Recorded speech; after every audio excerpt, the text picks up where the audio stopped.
Hello, welcome, friends. It is the Hot Summer Night stream.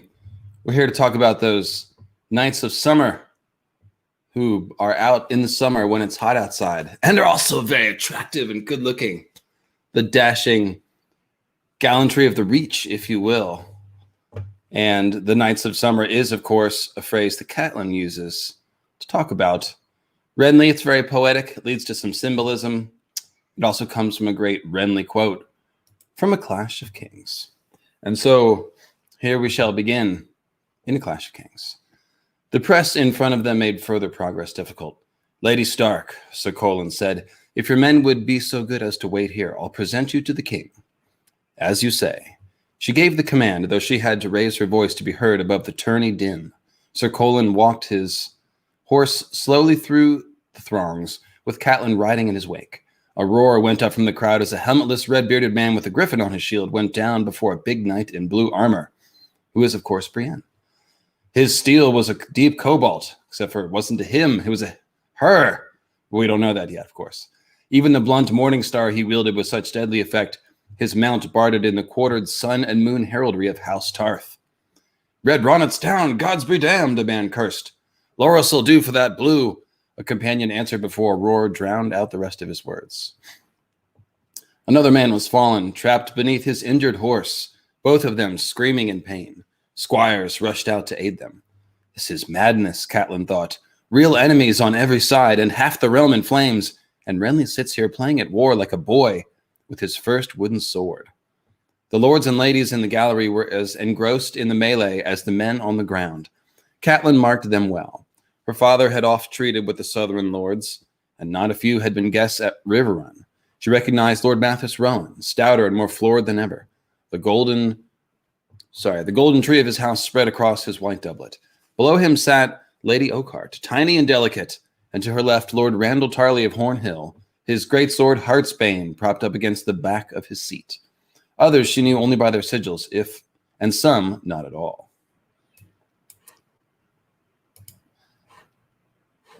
Here we go.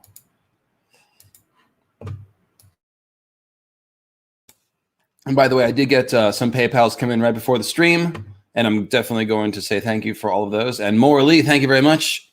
Getting the super chat function flowing, getting the taps flowing there. Of course, two ways to support the program during the stream: the super chat function from YouTube, or you can do paypal.me/mythicalastronomy. Either way is good. And you can attach a question either way as well. So like I said, I'll be circling back for the PayPals that got sent in right before the stream in just a minute. But continuing on with the quote. It says, let's see here. Oh, I'm sorry, I skipped a page. In their midst, watching and laughing with his young queen by his side, sat a ghost in a golden crown. Small wonder the lords gathered round him with such fervor, she thought. He is Robert come again. Renly was handsome as Robert had been handsome, long of limb and broad of shoulder, with the same coal-black hair, fine and straight, the same deep blue eyes, the same easy smile. The slender circlet around his brows seemed to suit him well. It was soft gold, a ring of roses exquisitely wrought. At the front lifted a stag's head of dark green jade, adorned with golden eyes and golden antlers.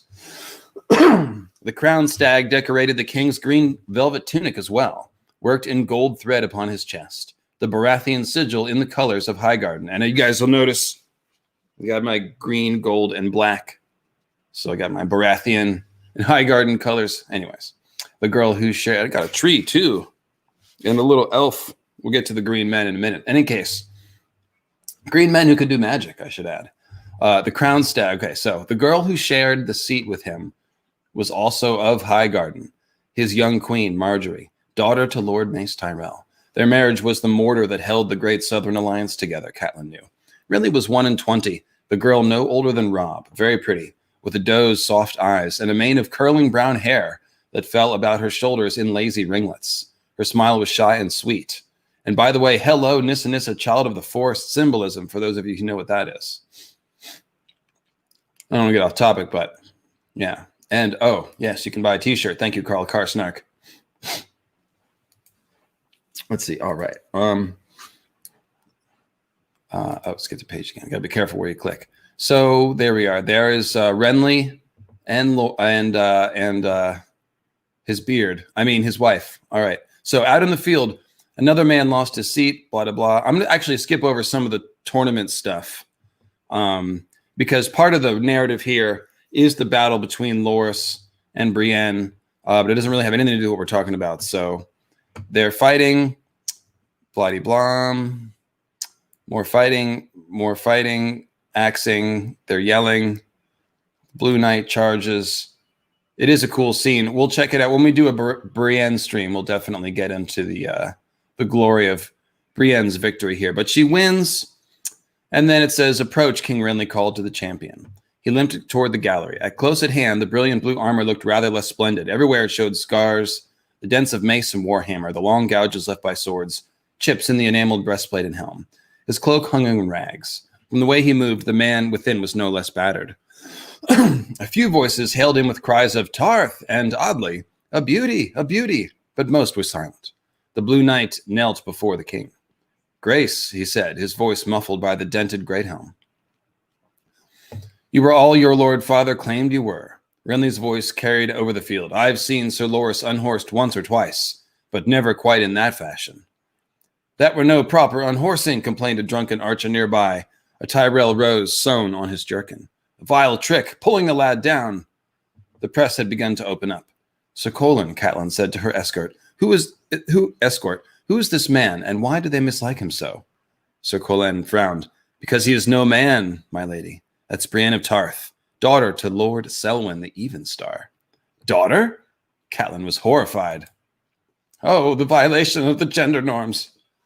Brienne the Beauty, they name her, though not to her face, lest they be called upon to defend those words with their bodies. She heard King Renly declare Lady Brienne of Tarth, the victor of the great melee at Bitterbridge, last mounted of 116 knights. As champion, you may ask of me any boon you desire. If it lies in my power, it is yours.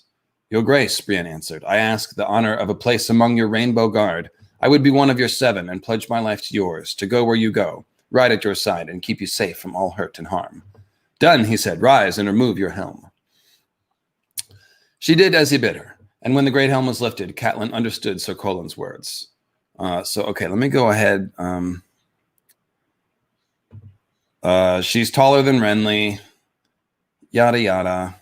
And then her assistant, Your Grace, I beg your leave. He went to one knee. I have the honor to bring you Lord Catelyn Stark, sent as an envoy by her son, Robb, Lord of Winterfell. Lord of Winterfell and King of the North, sir, Catelyn corrected him. She dismounted and moved to Sir Colin's side. King Renly looked surprised. Lady Catelyn, we are most pleased. He turned to his young queen. Marjorie, my sweet, this is Lady Catelyn Stark of Winterfell. You are most welcome, Lady Stark, the girl said, all soft courtesy. I am sorry for your loss. You are kind, said Catelyn. My lady, I swear to you, I will see that the Lannisters answer for your husband's murder, the king declared. When I take King's Landing, I'll send to you Cersei's head. And will that bring Ned back to me, she thought. It will be enough to know that justice has been done, my lord. Your grace, Brienne the Blue corrected sharply, and you should kneel when you approach the king. The distance between a lord and a grace is a small one, my lady, Catelyn said. Lord Renly wears a crown, as does my son. If you wish, we may stand here in the mud and debate what honors and titles are rightly due to each, but it strikes me that we have more pressing matters to consider. Some of Renly's lords bristled at that, but the king only laughed. Well said, my lady. There will be time enough for graces when the wars are done. Tell me, when does your son mean to march against Harrenhal? Until she knew whether this king was friend or foe, Catelyn was not about to reveal the least part of Robb's dispositions. I do not sit on my son's war councils, my lord. So long as he leaves a few Lannisters for me, I'll not complain. What has he done with the Kingslayer? Jaime Lannister is held prisoner at Riverrun. Still alive? Lord Mathers Rowan seemed dismayed. Bemused, Renly said, It would seem the direwolf is gentler than the lion. Gentler than the Lannisters, murmured Lady Oakheart with a bitter smile, is drier than the sea. I call it weak. Lord Randall Tarley had a short, bristly gray beard and reputation for blunt speech. No disrespect to you, Lady Stark, but it would have been more seemly had Lord Robb come to pay homage to the king himself, rather than hiding behind his mother's skirts. King Robb is warring, my lord, Catelyn replied with icy courtesy, not playing at tourney. Renly grinned. Go softly, Lord Randall. I fear you're overmatched.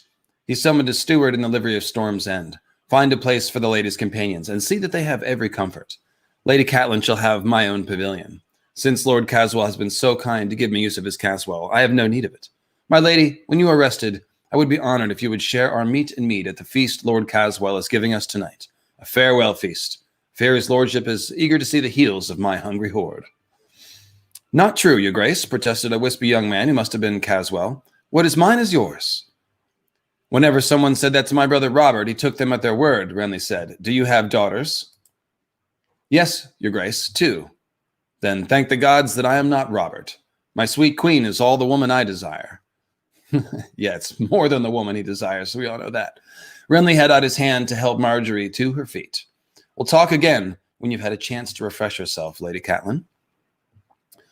Renly led his bride back towards the castle, while his steward conducted Catelyn to the king's green silk pavilion.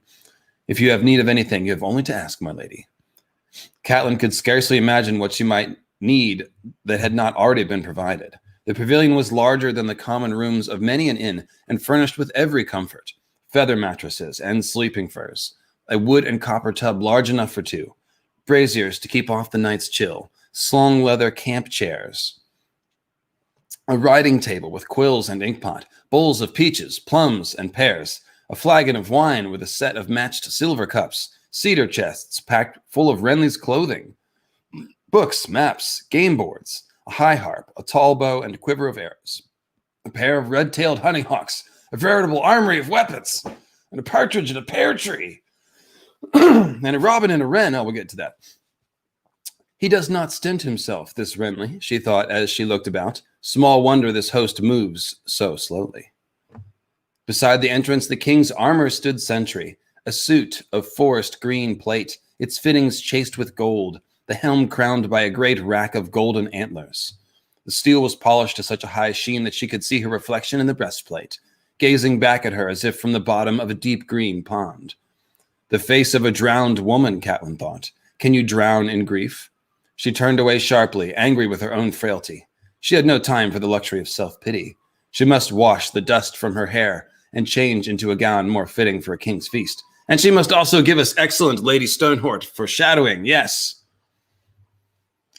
That's, of course, a great paragraph of Stoneheart foreshadowing. But,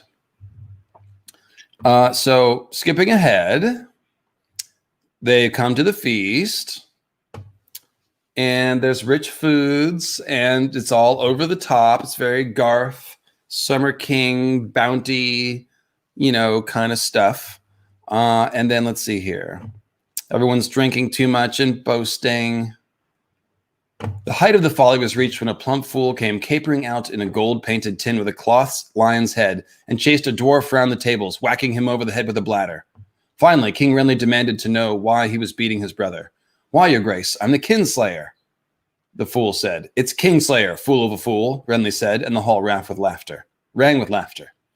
Lord Rowan beside her did not join the merriment. They are all so young, he said. It was true. The Knight of Flowers could not have reached his second name day when Robert slew Prince Rhaegar on the Trident. Few of the others were very much older. They had been babes during the sack of King's Landing, and no more than boys when Balon Greyjoy raised the Iron Islands in rebellion. They are still unbloodied, Catelyn thought as she watched Lord Bryce goad Sir Robar into a juggling brace of daggers. It is all a game to them still, a tourney writ large, and all they see is the chance for glory and honor and spoils. They are boys drunk on song and story, and like all boys, they think themselves immortal. War will make them old, Catelyn said, as it did us. She had been a girl when Robert and Ned and Jon Arryn raised her banners against Aerys Targaryen, a woman by the time the fighting was done. I pity them. Why? Lord Rowan asked. Look at them. They're young and strong, full of life and laughter, and lust, aye, more lust than they know what to do with. There will be many a bastard bred this night, I promise you. Why pity? Because it will not last, Catelyn answered sadly. Because they are the nights of summer, and winter is coming. Lady Catelyn, You are wrong. Brienne regarded her with eyes as blue as her armor. Winter will never come for the likes of us. Should we die in battle, they will surely sing of us, and it's always summer in the songs. In the songs, all knights are gallant, all maids are beautiful, and the sun is always shining. Winter comes for all of us, Catelyn thought. For me, it came when Ned died. It will come for you too, child, and sooner than you like. She did not have the heart to say it. The king saved her. Lady Catelyn, Renly called down. I feel the need of some air. Will you walk with me? Catelyn stood at once. I should be honored. Brienne was on her feet as well. Your Grace, give me but a moment to don my mail. You should not be without protection. King Renly smiled. If I am not safe in the heart of Lord Caswell's castle with my own host around me, one sword will make no matter. Not even your sword, Brienne. Sit and eat. If I have need of you, I'll send for you. His words seemed to strike the girl harder than any blow she had taken that afternoon. As you will, Your Grace. Brienne sat, eyes downcast. Renly took Catelyn's arm and led her from the hall, past a slouching guardsman who straightened so hurriedly that he near dropped his spear. Renly clapped the man on the shoulder and made a jest of it. This way, my lady. The king took her through... Oh, I'm sorry, my lady. I'm pronouncing it with a commoner pronunciation. This way, my lady. The king took her through a low door in a stair tower. As they started up, he said, Perchance, is Sir Barristan Selmy with your son at Riverrun? No, she answered, puzzled. Is he no longer with Joffrey? He was the Lord Commander of the Kingsguard. Renly shook his head. The Lannisters told him he was too old and gave his cloak to the Hound. I'm told he left King's Landing vowing to take up service with the true king. That cloak Brienne claimed today was the one I was keeping for Selmy, in hopes that he might offer me his sword. When he did not turn up at Highgarden, I thought perhaps he had gone to Riverrun instead. We have not seen him. He was old, yes, but a good man still. I hope he has not come to harm. The Lannisters are great fools. They climbed up a few more steps. On the night of Robert's death, I offered your husband 100 swords and urged him to take Joffrey into his power. Had he listened, he would be regent today, and there would be no need for me to claim the throne. Ned refused you. She did not have to be told. He had sworn to protect Robert's children, Renly said. I lacked the strength to act alone, so when Lord Eddard turned me away, I had no choice but to flee. Had I stayed, I know the Queen would see to it that I did not long outlive my brother. Had you stayed and lent Ned your support, he might still be alive, Catelyn thought bitterly. I liked your husband well enough, my lady. He was a loyal friend to Robert, I know, but he would not listen when he would not bend. Here, I wish to show you something. They had reached the top of the stairwell. Renly pushed open a wooden door, and they stepped out onto the roof. Lord Caswell's keep was scarcely tall enough to call a tower, but the country was low and flat, and Catelyn could see for leagues in all directions. Wherever she looked, she saw fires. They covered the earth like fallen stars, and like the stars, there was no end to them. Count them if you like, my lady, Renly said quietly. You will still be counting when dawn breaks in the east. How many fires burn around Riverrun tonight, I wonder? Catelyn could hear faint music drifting from the great hall, seeping out into the night. She dare not count the stars. I'm told your son crossed the neck with 20,000 swords at his back, Renly went on. Now the lords of the Trident are with him. Perhaps he commands 40,000.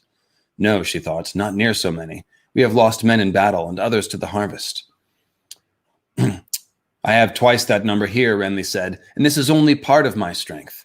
Mace Tyrell remains at Highgarden with another 10,000. I have a strong garrison holding Storm's End, and soon enough the Dornishmen will join me with all their power. And never forget my brother Stannis, who holds Dragonstone and commands the lords of the Narrow Sea.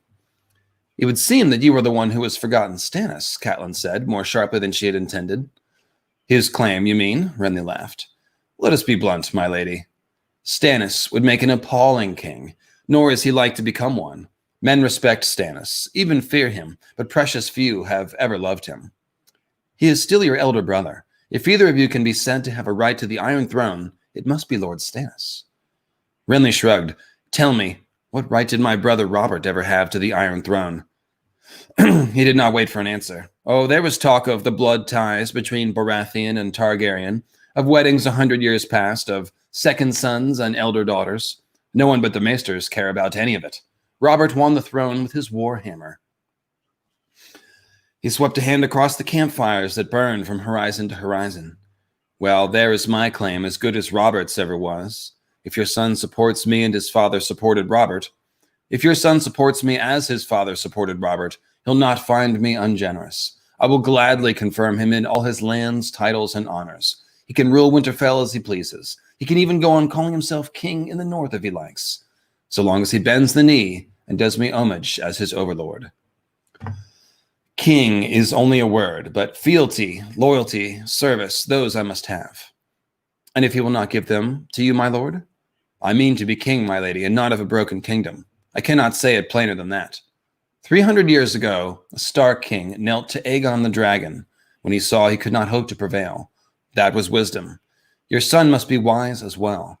Once he joins me, this war is as good as done. Renly broke off suddenly, distracted. What's this now? The rattle of chains heralded the raising of the portcullis. Down in the yard below, a rider in a winged helm urged his well-lathered horse under the spikes. Summon the king, he called. Renly vaulted up into a crenel. I'm here, sir. Your grace. The rider spurred his mount closer. I came swift as I could. From Storm's End. We are besieged, your grace. Sir Courtney defies them, but that's impossible. I would have been told if Lord Tywin left Harrenhal. These are no Lannisters, my liege. It's Lord Stannis at your gates. King Stannis, he calls himself now. All right. Oh, man, that was a good long read in there. All right, so hello. Welcome to the Mythical Astronomy Show. There's King Renly. This is kind of a very defining scene, as you can see, for several reasons. Not only is this sort of King Renly in all of his glory, all of his finery, we see him next to his queen looking glorious, presiding over a tourney, the typical medieval scene, even though it's in the middle of a war.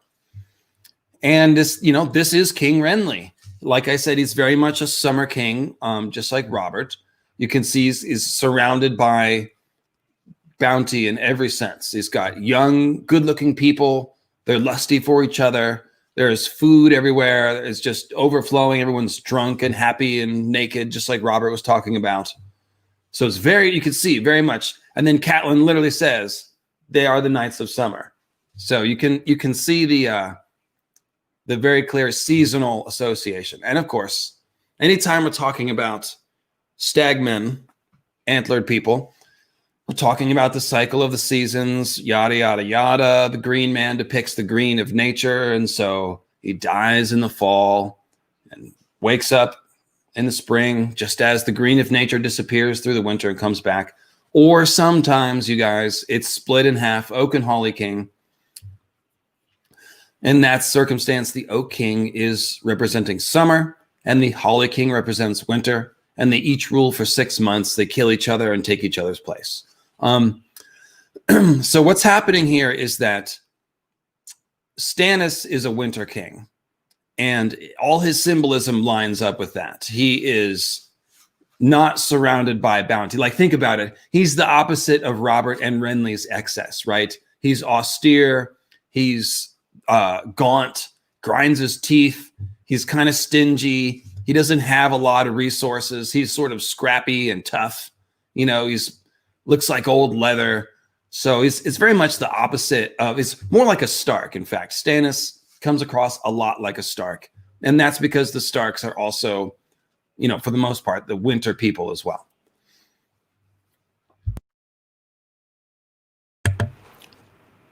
Yes, it very much makes Stannis the Holly King. That's the idea. And so when Stannis and Renly fight each other, this is a depiction of the cycle of the seasons with the Oak and the Holly King. So first, they're both with the rival claims, right? And now we see that Stannis has laid siege to Storm's End, which is Renly's castle. And then what happens? Renly's murdered by Stannis. Stannis sends his shadow baby into the tent. We're going to read that scene, don't worry. And Renly's murdered by Stannis. Then Renly gets resurrected, quote unquote. It's really just Garland Tyrell wearing Renly's armor at the Battle of the Blackwater. But nevertheless, everyone sees it as Renly's ghost, and we're going to read about that as well. And then Renly's ghost comes back and basically defeats Stannis's forces at that battle. So you can see the sort of cycle, the push-pull. And if we go back to the Battle of the Trident, the Targaryens, all the dragons, they're going to align with the winter folks as well.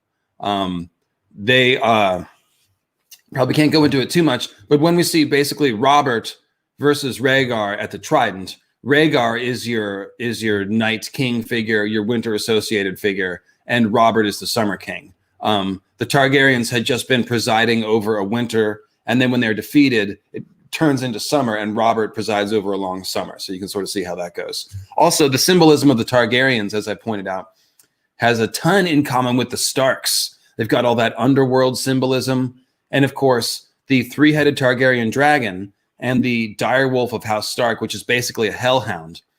Those two animals are like split off from Cerberus, which is a three-headed hound. And it's a three-headed hellhound, of course, that guards the underworld. And so you go to underworld locations, and that's what you'll find. Or I'm sorry, what I'm trying to say is if you go to the Stark and Targaryen home bases, you will find all the underworld symbolism.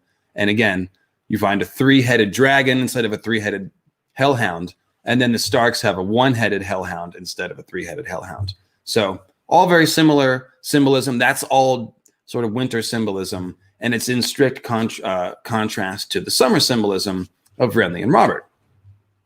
So you saw that in the quote, Renly looks just like Robert, come again. So even that language suggests resurrection, right? He's come again. And Gendry gets the same language. He's, Robert's ghost as well when Brienne meets him. Okay, so we got that. And then, of course, there's also this tragic, bittersweet note to all of this excess, because, of course, George Martin never shows us sort of excess without showing us the penalty for it. I talked last week about how the sweetness, anytime you see symbolism about sweetness or sugar or richness, there's frequently the rot underneath. It always disguises the rot. Like with Robert, he comes to Winterfell talking about how sweet and good everything is, but his realm is actually rot. His rule has been rotten, and everything is corrupt. Oh, we're gonna get to the Green Knight. Don't worry. Oh, thank you. Did I miss a super chat? Trying to help me out. A $4 one. I'll keep going back. I didn't see it. Oh, Asher is Trueborn Son. Can't stay but hi. Feel free to quote my tweets. Yes, I am. I put out a Twitter thread asking if you guys thought Renly was a good king. And I'm going to get to that in a second. So I'll be sure to do that. So thank you, Morley and Asher's Trueborn Son, for those. And before I go any further, let me quickly thank our PayPal folks. Jeffrey Turner sent one in during the week, recommending a book called Revealing the Green Man by Mark Ollie. So I will check that out. It's on Kindle. 10 out of 10 relevance to our current threads. So there you go. Thanks, Jeffrey. I will check that out. And that's for everybody else, too. It's called Revealing the Green Man by Mark Ollie, Olly. So that's cool. Then we've got one from Will for being a delightful person. You're welcome, Will. I'll do my best to delight and please. We've got Denise sent me a thank you. And Denise, I want you to know that I spent this as requested on some dankity-dank. Woo! So thanks. Thanks for this one. As a legally blind reader, often miss literary details. What happened to the Tower of Joy staff? Were they dispatched or simply threatened? It doesn't say. It's all vague. We only get that in a dream, so we don't know. I just have to assume they were, probably threatened, sent off, left at Starfall, where they can keep the secret. They weren't brought to Winterfell, that's for sure. But you saw what happened when Catelyn was asking about a Shara Dane at Winterfell. Ned put that to a stop. So he had enough sort of intimidation power to put the kibosh on things. But, we don't necessarily know that all the people at the tower knew the truth of, the parentage of the baby. They just knew Lyanna had a baby. So, all right. In any case, will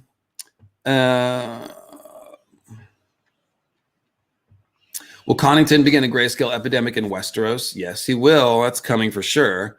I just don't know what George is going to do with it exactly. I mean, I don't know why we need another disaster. The grayscale is other symbolism, so it complements the whites, the idea of the whites having hard hands like stone and stuff like that. So, theories on Fagon's endgame. Yeah, check out the Winds of Winter predictions video called Fagon for that, Denise. Quinn and I went into that there. Anthony sent one from New Zealand. Thanks, buddy. No comment, but I appreciate that. And then today I got one from Ludmila and says this live stream could not come at a better time. Thank you. Also, I noticed that I've been perusing your content more than any other Game of Thrones creator. Lots of interesting material, even after a second or third watch. Keep going, LML. Well, thank you. And thank you, everyone who sends in comments like that. I oftentimes just respond with a little heart on YouTube, or we'll just say thanks. But please continue to send those. Know that it makes a ton of difference. I read all the comments. And, it's easy to get set off by the occasional bad one.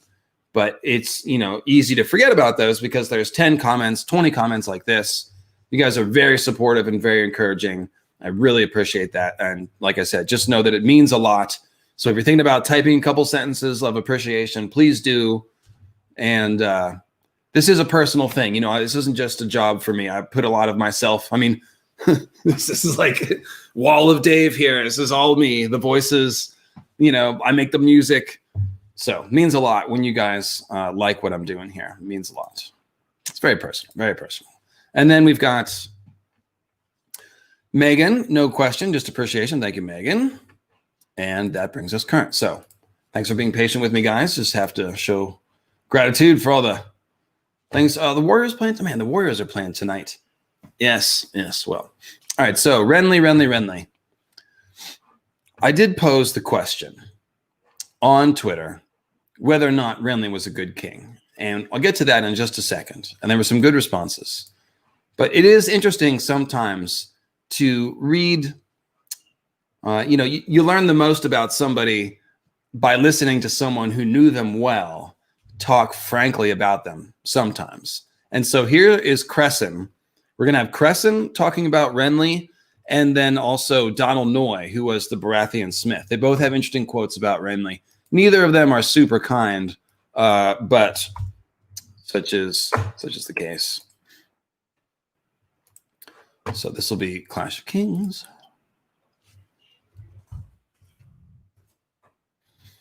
So Davos is just returning to Dragonstone. Maester Crescent, of course, is the Maester on Dragonstone. He's very old. He basically helped raise the Baratheon kids. Their parents died in a shipwreck, if you remember, searching for Rhaegar's wife. And instead they got Patchface. So Davos says, "It is as you warned him. They will not rise, Maester. Not for him. They do not love him." No, Crescent thought, nor will they ever. He is strong, able, just past the point of wisdom. Yet it is not enough. It has never been enough. You spoke to them all? All? No, only those who would see me. They do not love me either, these highborns. To them I'll always be the Onion Knight. His left hand closed, stubby fingers locked into a fist. Stannis had hacked the ends off, the last joint, all but the thumb. I broke bread with Julian Swan and old Penrose, and the Tarth consented to a midnight meeting in a grove. The others, well, Beric Dondarrion has gone missing, some say dead, and Lord Cairn is with Renly. Bryce the Orange of the Rainbow Guard. The Rainbow Guard? Renly's made his own Kingsguard, the one-time smuggler explained, but these 7 don't wear white. Each one has his own color. Loras Tyrell's their commander.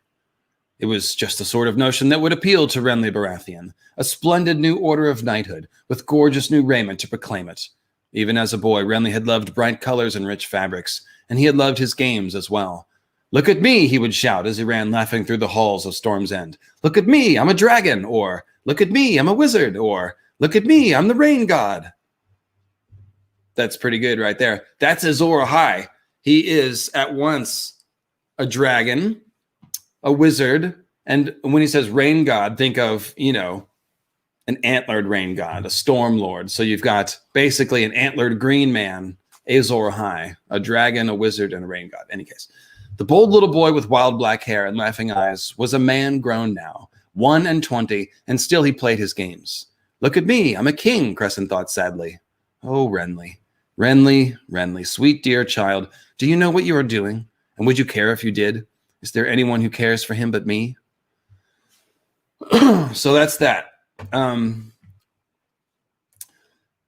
It's very sad, wistful. It does capture some of the innocence of Renly. He's kind of like we talked about Robert being a figurehead for Robert's rebellion. He didn't really organize the rebellion. All the seeds of it were already planted. And then along comes Robert, 20 or 19 or whatever he was. And all of a sudden he's put in charge and made king. And there, you got the responsibility, then, you wear it. So we can judge these people, certainly. But there's definitely room for a little bit of sympathy of being pressed into the situation. Like, remember, like Renly said, his first plan wasn't to be a king. His first plan was to support Ned, but only if Ned acted to sort of kneecap the Lannisters. That was Renly's whole deal, is he's like, I'm not going to stand for the Lannisters taking power. That's not going to be good for me. It's not going to be good for the realm. And so his first choice was to help Ned. And we're going to read this quote about him and Ned. Since that didn't work, I mean, he was kind of left with no choice, or at least his choices were, to flee or to stick around and probably be killed. Now, after that, he definitely did have a choice as far as claiming the crown or allying with Stannis and yielding to Stannis's claim. And we can talk about that as well. So.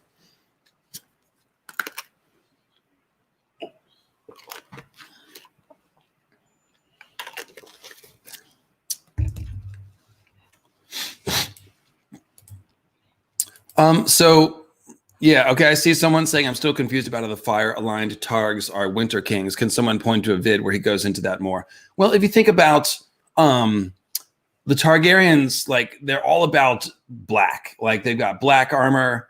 The dragons bring death and destruction. Like, don't think about the dragons as summer because they're hot. Think about them as a different face of death, in the sense that the many-faced god is all of the death gods in the world. Like, where, the others are the dragons, they both represent death, and they both represent extremes. If you want to think about like a winter without end or a summer without end, the R'hllorys pray for a summer without end. So it's kind of like that. But like I said, the main thing is that when you look at the symbolism of the individual characters, you're with the Targaryens, you're going to find that they're going to go towards darkness and night and Night's King stuff. And like, think about the meteor dragons. They caused the long night. If the comet is the sword that slays the season, when the red comet came and like launched the meteors and broke the moon and shit, that was the beginning of the long night. That turned out the lights and ended the summer and kicked off a winter and a darkness. So that's the way to think about it. It is a little bit tricky at first, but and the thing is also, within a given house, you will find people that go both directions. Like the Starks are mostly winter people, but Brandon Stark is a lusty summer fellow. And he runs around getting women pregnant and runs around in the South and does stuff like that. And he's got the wolf's blood. It makes him hot-blooded. So, and then within the House Targaryen, you do find a couple of Garth figures, like Aegon the Unworthy, right? He's super obese and he has tons of children and he's very gluttonous. However, he, again, with the idea that the sweetness disguises the rot, his gluttony and his lust and all that leads to a lot of corruption, right? But he does have tons of kids, so he's a very fertile Garth-like figure. So not every Targaryen is going to be a sort of gaunt, grim death figure, but a lot of them are. And a lot of that black armor dragon symbolism leads you in that direction. So a little bit of an off-topic thing, but I hope that explains it a little better.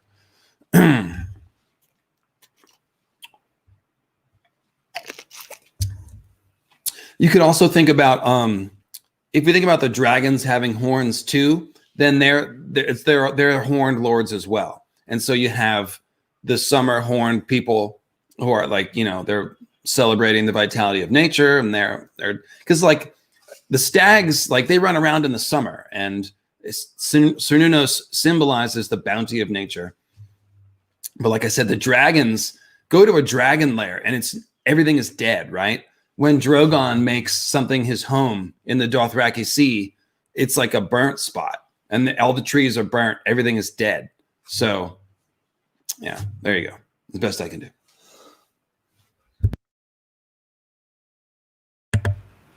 trying to get better about using the mute button when I cough there. So all right.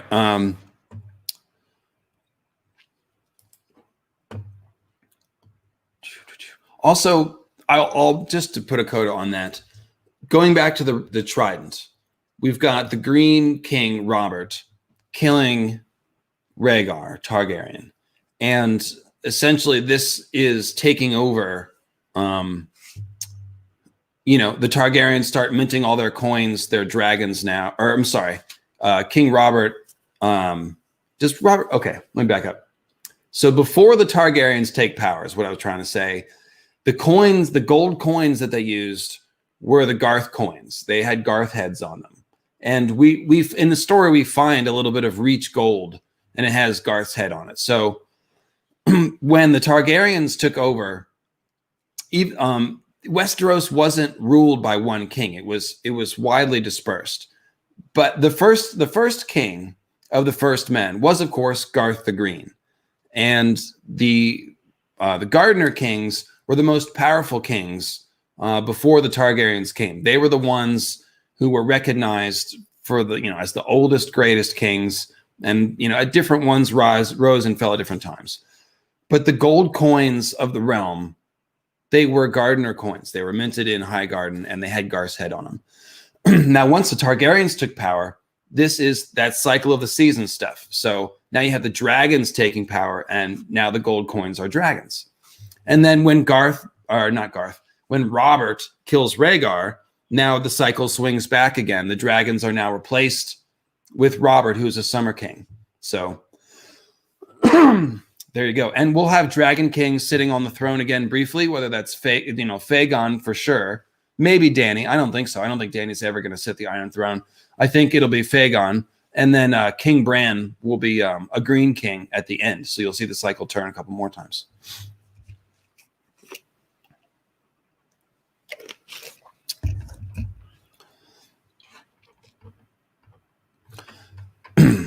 All right, so what do I want to talk about next?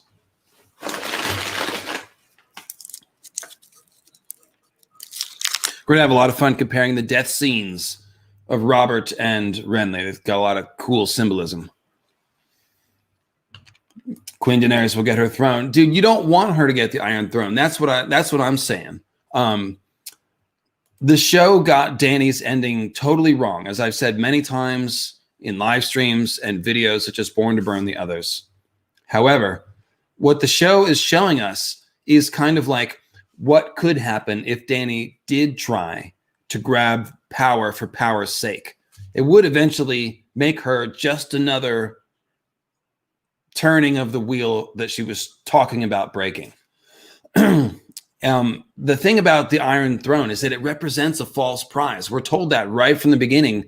We're told that like the real threat is the others, and the High Lords are playing their Game of Thrones, and then the people suffer. But really, we should be worried about the threats to the people, which is the others, who are a metaphor for, hunger and all kinds of, pestilence and stuff like that. So the point, anything that threatens the people is the point. So the Iron Throne is a false prize. It literally represents the High Lords questing after power at the expense of the people they're supposed to be taking care of. Okay. And for no one is that more true than Dany.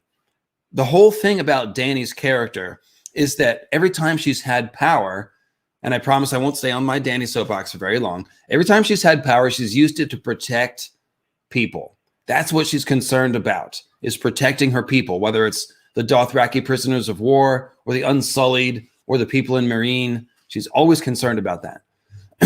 And the whole point of building that into her character is when she gets to Westeros, at some point she's going to have a choice between pursuing the Iron Throne, which was her original plan that she inherited from Viserys, or realizing that the bigger threat is from the others. And then she'll have to turn north and instead use her dragons and her armies against the others. Now, in the show, they had her do both, but that doesn't make sense because, again, these are opposite choices from a thematic point. You either pursue personal glory and power, or you lay your life down heroically sacrificing yourself to save the people. Dany has always chosen self-sacrifice. And so at the very end, if she were to choose the throne, that would be betraying her character, and it would be essentially going down a dark path. I believe that she will go some ways down that path. And then again, because of her true character that we've seen, she will choose to protect the people, which means going north, throwing her might against the dragons or against the others. And I believe all the foreshadowing is that she will die a heroic death fighting the others, which means she would never sit the throne. And I really think that's how it's going to go. But again, that's a good thing for Dany not to sit the throne, because it's a false prize to begin with. So that was me climbing off my soapbox right there. All right. I'm actually going to, I was getting a little hot. There we go. I'll go just antlers. Let me just ruffle up my hair a little bit. And my face, ruffle my face. It needs ruffling. All right, here we go. Okay, with my very clean hands that I just washed right before I went on the stream and haven't gone anywhere and touched anything with. All right, so not other luscious locks. It's I've got a, I got like an inch there, but it's growing. All right, so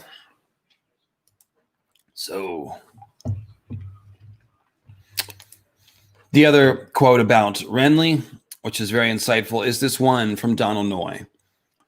So this is Robb talking to Donald Noy, or I'm sorry, Jon Snow talking about Robb. And he says, Robb will make a good king. Will he now? The smith eyed him frankly. I hope that's so, boy, but once I might have said the same of Robert. They say you forged his warhammer, Jon remembered. I was his man, a Baratheon man, smith and armorer at Storm's End until I lost the arm. I'm old enough to remember Lord Steffan before the sea took him, and I knew those 3 sons of his since they got their names. I tell you this, Robert was never the same after he put on that crown. Some men are like swords, made for fighting. Hang them up and they go to rust. And his brothers, Jon asked. The armorer considered that for a moment. Robert was the true steel. Stannis is pure iron, black and hard and strong, yes, but brittle the way iron gets. He'll break before he bends. And Renly, that one, he's copper, bright and shiny, pretty to look at, but not worth all that much at the end of the day. So there's a sort of hot take on Renly, right?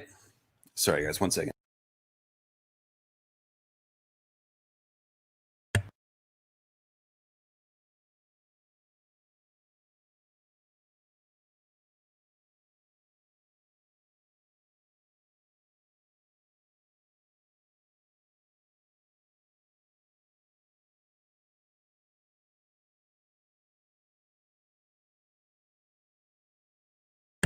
Oh, I was still muted. Thank you.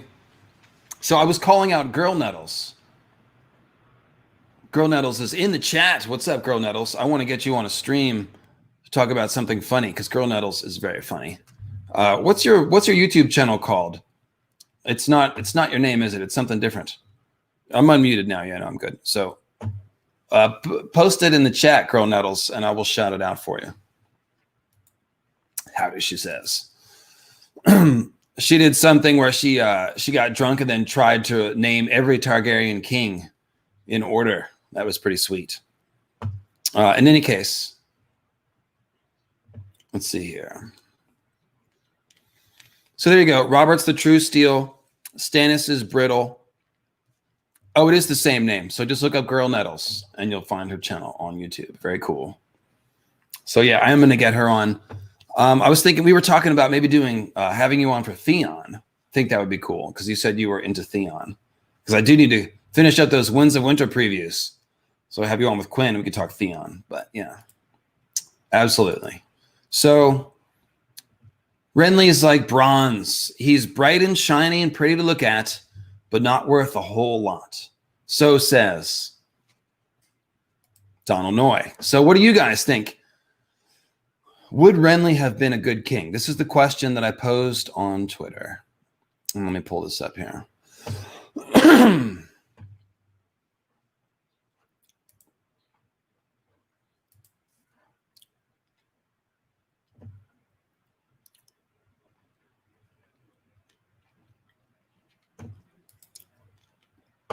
I got a lot of good answers. Art of Ice and Fire had a good one. Renly would have been a great figurehead for people to rally around. That has a certain amount of value, but it doesn't produce enough goodwill to overcome the difficulties of governing. Renly had neither the maturity nor the background to effectively rule as an active king. But if he could be convinced to leave the business of government to a good hand, more like Stannis, then the pair would be able to work well together. I think that's a pretty good take. I think that Renly had certain things right. He understood the trappings of power. He understood, he forged the right alliance with the Tyrells. His political sense of when to move was better than Ned's. Ned should have taken his advice. So he has certain political skills, and the figurehead thing is important. Like, the people they want to believe in a powerful mythical king. Renly looks the part.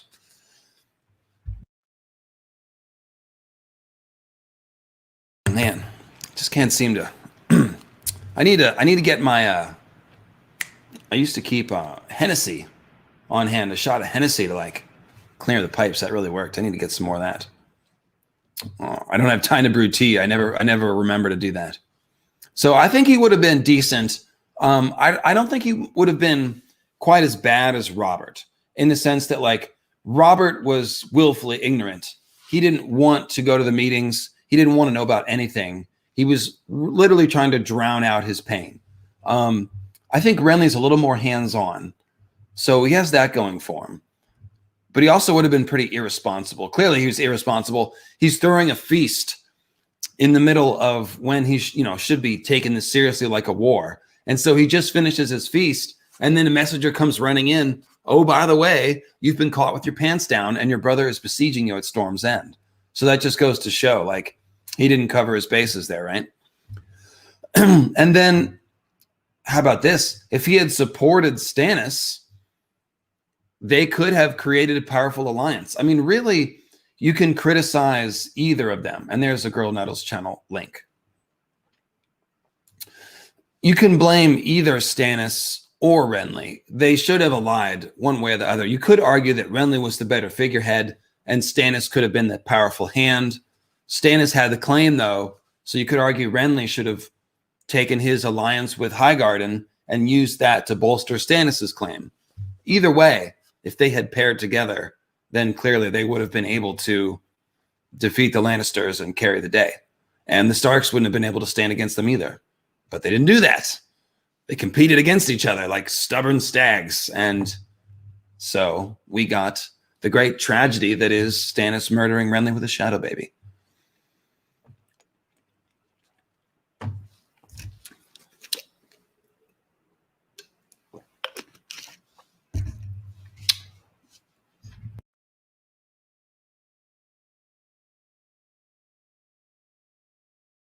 That was actually a vitamin water down the wrong pipe cough. Yeah, they butt heads, right? Like stags, like rams. That's totally what happened. So now that we've talked about some of this, let's grab a couple of these quotes here. When Ned meets Renly. Okay, so first time we meet Renly is actually in Sansa's POV. And Sansa... yeah, in fact, Girl Nettles, I'll tell you what. Let's mod Girl Nettles. You're just the right kind of irresponsible Girl Nettles to be a mod. Oh, I've got to do it over on this one. That'll also allow you to post links directly in the chat.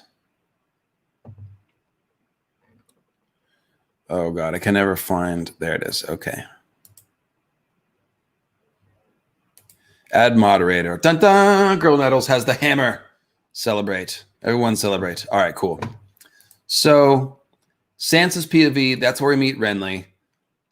This is Barristan talking. Well spoken, child, said the old man in white, as befits the daughter of Eddard Stark. I am honored to know you, however irregular the manner of our meeting.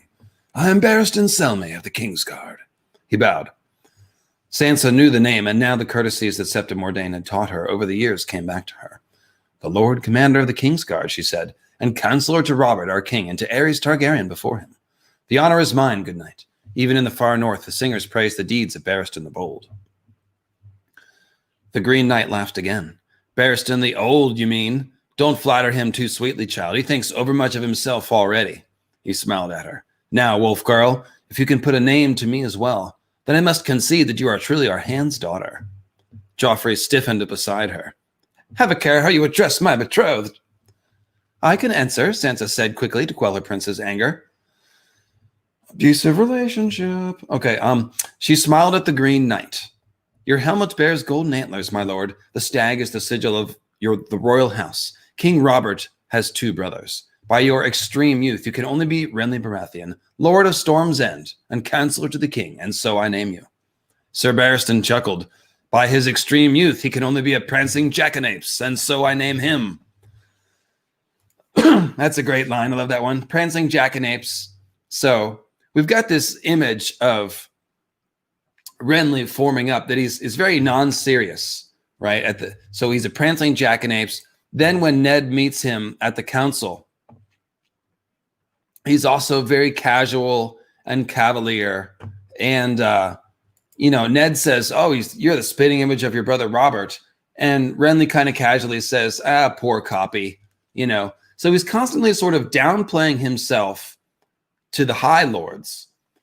Meanwhile, he spends a ton of money on his clothes. So he's actually projecting a certain amount of power and wealth. But he's also laying low to the High Lords. And I think he does this on purpose, because once the shit hits the fan and Robert's dying, we see Renly's teeth come out when he meets Ned and proposes the plan to take the kids in hand and to seize power before Cersei does.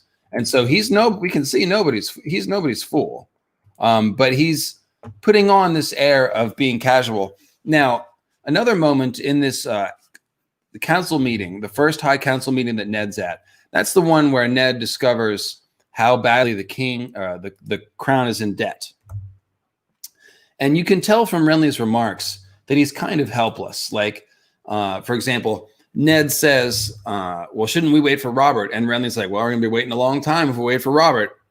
And then when they finds out about the treasury, Renly says, well, Robert is not fond of what he calls counting coppers. So clearly Renly understands that Robert is irresponsible. So we have every reason to believe that Renly wouldn't be that irresponsible in the same way. He understands that Robert is being derelict by not counting coppers and by not coming to the meetings. But he's also kind of like, what can we do about it? And for example, Ned is saying, don't make any plans for this feast. We're going to hold off this tournament. I don't want to do this tournament. I'm going to go talk to Robert. And Renly's like, well, go talk to Robert if you want, but we better make the plans anyway, which basically means like, you can't talk Robert out of shit. I've tried before. You're not going to get anywhere. And so you kind of understand Renly, he's sort of hemmed in. He doesn't have really much he can do. He sees Robert, impoverishing the realm. But again, he's 21. Think about when you were 21. You're just starting to figure out how shit works in the world, really. You've only been like 5 years ago, you were 16. And when you're 16, you really don't know shit. So it's a little different in medieval times. You grow up a little faster, but still, he's very young. He can't talk Robert out of anything. He can't stop Robert's excessive behavior, but he does come to the meetings and sort of keep tabs on what's going on. That's the setup we had with Renly. But then we get this moment, and I see the PayPal note. I will check it in a second. It says, Cain and Tomard were helping Ned across the bridge. Remember, Ned is limping. His legs hurt right now. When Lord Renly emerged from Maegor's holdfast, Lord Eddard, he called after Ned. A moment, if you would be so kind. Ned stopped. As you wish. Renly walked to his side. Send your men away. They met in the center of the bridge, the dry moat beneath them. Moonlight silvered the cruel edges of the spikes that lined its bed. Ned gestured. Tomard and Cain bowed their heads and backed away respectfully. Lord Renly glanced warily at Sir Boros at the far end of the span, and Sir Preston in the doorway behind them. That letter, he leaned close. Was it the Regency? Has my brother named you protector? He did not wait for a reply. My lord, I have 30 men in my personal guard and other friends besides, knights and lords. Give me an hour and I can put 100 swords in your hand. And what should I do with 100 swords, my lord? Strike, now while the castle sleeps. Renly looked back at Sir Boros again and dropped his voice to an urgent whisper. We must get Joffrey away from his mother and take him in hand. Protector or no, the man who holds the king holds the kingdom. We should seize Myrcella and Tommen as well. Once we have her children, Cersei will not dare oppose us. The council will confirm you as Lord Protector and make Joffrey your ward. Ned regarded him coldly. Robert is not dead yet. The gods may spare him. If not, I shall convene the council to hear his final words and consider the matter of the succession. But I will not dishonor his last hours on earth by shedding blood in his halls and dragging frightened children from their beds. Lord Renly took a step back, taut as a bowstring. Every moment you delay gives Cersei another moment to prepare. By the time Robert dies, it may be too late for both of us. Then we should pray that Robert does not die. Small chance of that, said Renly. Sometimes the gods are merciful. The Lannisters are not. Lord Renly turned away and went back across the moat to the tower where his brother lay dying. Yeah, that's a good comment, Baker. Yeah, it literally is a bridge burnt. And it is pretty foolish. Renly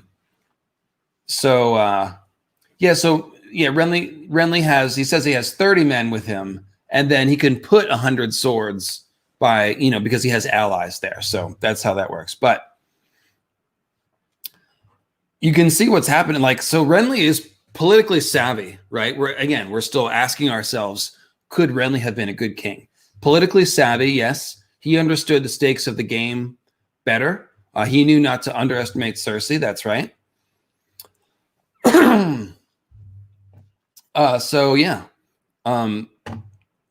There's a couple things going for him for sure. And that would have been the move, really. We saw how worthless that paper shield was when Ned tried to hold it up in the throne room, right? Cersei just laughed at it and tore it up. So there you go. This is the politics of the situation. This is how it went down. And then let's see here. Oh, that's right. Let me go back to, yep. Oh, we've got several PayPals. Thank you, generous people. Somebody named Rowan, like the Rowan tree. Thank you. From New Zealand. No question. Please do a video on the true king, the Manus himself. Stannis. Well, gosh, Stannis has been in so many videos. All the Knights King Azor High stuff, the older podcasts with the Long Night Was His to Rule, got a ton of Stannis. I will do a character video on Stannis too, though, eventually. Sure. Yeah, I will. Just for you. And for Stannis and the realm. Let's see here.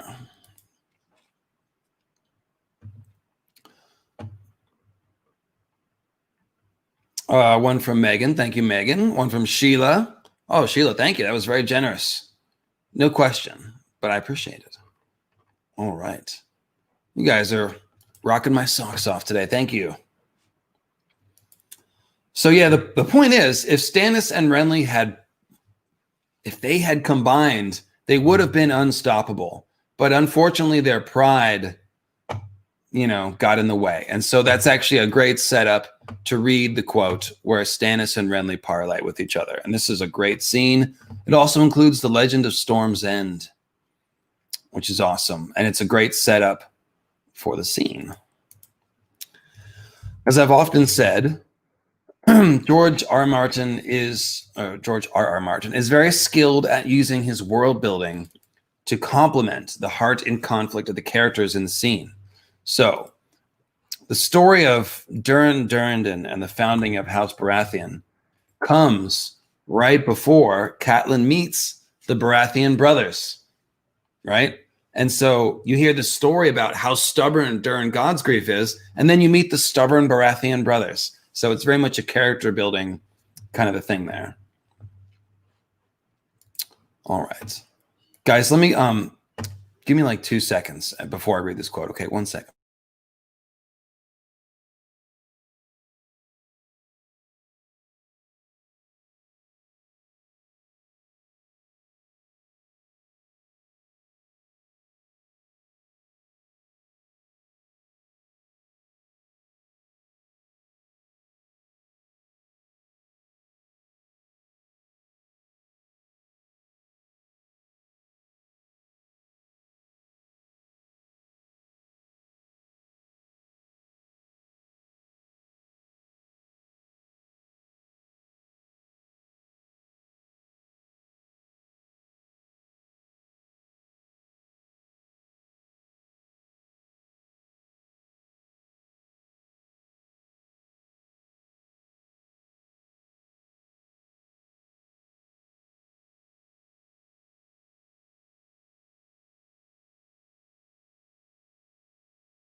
I see everyone guessing. I was not hitting the bong. I was not taking a pee break. So the late great Jaco Pastorius, greatest bass player who ever lived. He was known for eating fried chicken before he played because he actually liked to get his fingers greasy and it would get that little slippery feel on the strings so they wouldn't catch. We actually don't know if that's true. It's kind of a wives' tale. Don't know if that's true or not, but it is something that you hear about Jaco. And so I sometimes, same trick with the throat. You can eat some greasy potato chips. Gives you a little coating. Oops. Gives you a little coating in there. So a little behind the scenes action, but yeah. So Portrait of Tracy, fuck the world. Oh yeah. Oh yeah. So we got it does sound a little silly. Yes, it does. But it would have ruined the strings. The thing about Jaco is that he played fretless and he played with flat wound strings. So he didn't want them to be brilliant. So if they, quote, wore out and sounded kind of dead or like thumpy, that was actually potentially the sound that he wanted. Yeah, so we shouldn't start talking about Jaco. That was my fault. All right. So we're going to read the Brothers Baratheon. And this is Catelyn's chapter. It says, it would be no easy thing to forge a peace. Oh, I'm seeing lots of okay. Everyone's laughing in the chat. All right. I'm glad you enjoyed that. Oh, FTW means for the win, not fuck the world. I've been reading that wrong the whole time. Well, that's funny. All right. So let's see. It would be no easy thing to forge a peace between these brothers, Catelyn knew. Yet for the good of the realm, it must be tried. Across rain-sodden fields and stony ridges, she could see the great castle of Storm's End rearing up against the sky, its back to the unseen sea. Beneath that mass of pale gray stone, the encircling army of Lord Stannis Baratheon looked as small and insignificant as mice with banners. The song said that Storm's End had been raised in the ancient days by Durin, the first Storm King, who had won the love of fair Elenai, daughter of the sea god and goddess of the wind. On the night of their wedding, Elenai had yielded her maidenhood to a mortal's love and thus doomed herself to a mortal's death, and her grieving parents had unleashed their wrath and sent the winds and waters to batter down Durin's hold. His friends and brothers and wedding guests were crushed beneath the collapsing walls or blown out to sea, but Elenai sheltered Durin within her arms, so he took no harm. And when the dawn came at last, he declared war upon the gods and vowed to rebuild. You guys know the story of 5 more castles. He built each larger and stronger than the last. This is a Monty Python joke about the castle that kept falling into the swamp, so he built another one. In any case, they were smashed asunder. His lords pleaded with him to build inland. His priests told him he must placate the gods. He refused. He's very stubborn. Yada, yada, yada. And it says, gods do not forget, and still the gales came raging up the narrow sea. Yet Storm's End endured through centuries and tens of centuries, a castle like no other. Its great curtain wall was 100 feet high, unbroken by arrow slit or postern, everywhere rounded, curving, smooth. Its stones fit so cunningly together that nowhere was crevice nor angle nor gap by which the wind might enter. Oops, oh, got it right here. Sorry, 1 second. There we go. Oh, I started this quote way too early. Okay, so of towers there is but one, a colossal drum tower, windowless where it faced the sea, so large that it was granary and barracks and feast hall and lord's dwelling all in one, crowned by a massive battlement that made it look from afar like a spiked fist atop an upthrust arm. My lady, Hal Mullen called. 2 riders had emerged from the tidy little camp beneath the castle and were coming toward them at a slow walk. That will be King Stannis. No doubt Catelyn watched them come. Stannis it must be, yet that is not the Baratheon banner. It was bright yellow, not the rich gold of Renly standards, and the device it bore was red, though she could not make out its shape. Renly would be the last to arrive. And this is another way to see the symbolism here, okay? So Stannis has the Targaryen associations of Dragonstone. He's got the Lightbringer thing. He's trying to wake the dragon, worships the fire god. So his stag is engulfed in flame. So if a living stag represents the vitality of nature, Stannis is like a stag that's set on fire or like a tree that's set on fire. So it complements the whole Targaryen death symbolism, just to sort of keep going with that. This is how you do the, the Holly King, Oak King thing. The Holly King stuff is all very grim in A Song of Ice and Fire. Let's put it that way. All right, so let's see, here where are we? Renly would be the last to arrive. He had told her as much when she set out. He did not propose to mount his horse until he saw his brother well on his way. The first to arrive must wait on the other, and Renly would do no waiting. It is a sort of games kings play, she told herself. Well, she was no king, so she need not play it. Catelyn was practiced at waiting. As he neared, she saw that Stannis wore a crown of red gold with points fashioned in the shape of flames. His belt was studded with garnets and yellow topaz, and a great square-cut ruby that was set in the hilt of the sword he wore. Otherwise, his dress was plain, studded leather jerkin over quilted doublet, worn boots, breeches of brown rough-spun. The devices on his sun-yellow banner showed a red heart surrounded by a blaze of orange fire. The crowned stag was there, yes, shrunken and enclosed within the heart. Even more curious was his standard bearer, a woman garbed all in red. Just here to interrupt you. What do you got there? Renly. Renly. Hi guys, I'm Renly. Ha ha ha. At least that was a thematic, and you're even wearing Baratheon colors. Yeah, Excellent. Yellow and gold. Quinn's ideas, everyone. Quinn's ideas. I'll give the chat a second to fawn over Quinn there. Yes, a wild Quinn appearance. It was a wild one. It came prancing in like a jackalope. Oh, is it literally? Oh, it's 420. 420 like Hawaii or something. Very good. Well, I suppose we shall praise Garth.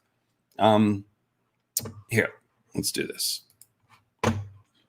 I'm being lazy. I should give you some Renly artwork to look at. There's not a lot, by the way. There's only like 3 or 4 Renly pictures I could find. But I will open them. And then share them. And tell you who drew them also. That's important. This one that I used for the title image is Renly Baratheon by Lauren K. Cannon, who also does that really cool Weirwood face with all the skulls in the mouth that I've been using a lot. So that's a very cool one. This one is by Denkata 5698 on DeviantArt. That's a pretty nice one. It's a handsome, lusty young Renly there with the straight black hair, book accurate. This one is a very more like wild nature Renly. It's got the stag crown, and this was by Irrisor-Immortalis. So I will leave you with that, and I'll go praise Garth. I'll be right back. And also, I will thank 2002 for the super chat. When Bran looks back in time, do you think he will see the last hero and his companions? What will be left unspoken? I think Bran will see a lot. I think he'll see moon meteors. I think he'll go to the Isle of Faces, and that's where he'll learn about the green zombies and the last hero stuff. So, yeah, he is going to see that. Short answer.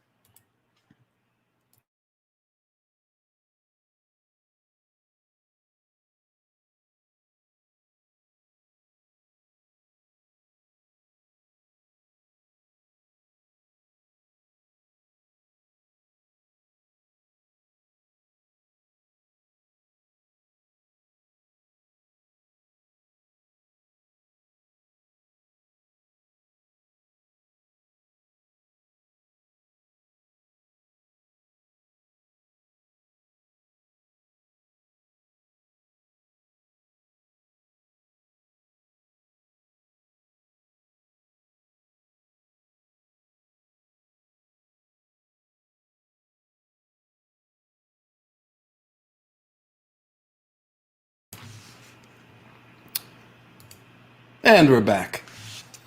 Costume change. Well, I lost the jacket, but yes. Little green men. Little green men. Sometimes they come from space. Sometimes they come from the woods. You always got to be careful for them, though. Yes, you do. All right, so let us continue reading. Or was that it? Where were we? Totally forgot. What happened? Yes. This is no lies detected. No lies detected. Any reason given for why there are no children of the forest, even though they made the pact with the in the north, even though they made the pact with the first men and the Andals, never successfully invaded the north? No, I think we can just guess at the reasons.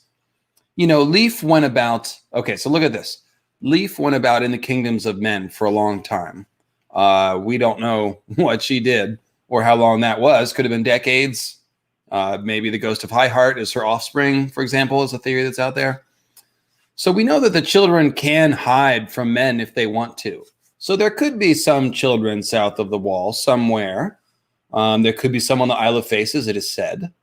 But for the most part, north of the wall is just safer for them. And even north of the wall, they're underground in caves. And the wildlings don't see them much either. So I think it's just a matter of the elves, elves are only seen when they want to be. So they can be anywhere they want to be. Let me go back. There's one. Michael A. Thank you, guys. I really appreciate. Okay, there you go. You guys on top of it. I really appreciate you. Thank you, mods. There you go. All caught up, right? Yes. Looks like we are. Very good. Cool. So, thank you for your faith and patience. And that was Michael's. Okay, so yeah, that Rainwood that is a great one. And the thing I'm most curious about is that we see faces underground carved into stone in the caves, both in the pillars and on the wall of the caves. So that raises the question of like stone faces. Is that an older children thing that they don't do anymore, or is that the old ones carving stone faces? Because we know the old ones on Lang, they carve down into the stone. That's actually what I think the answer is.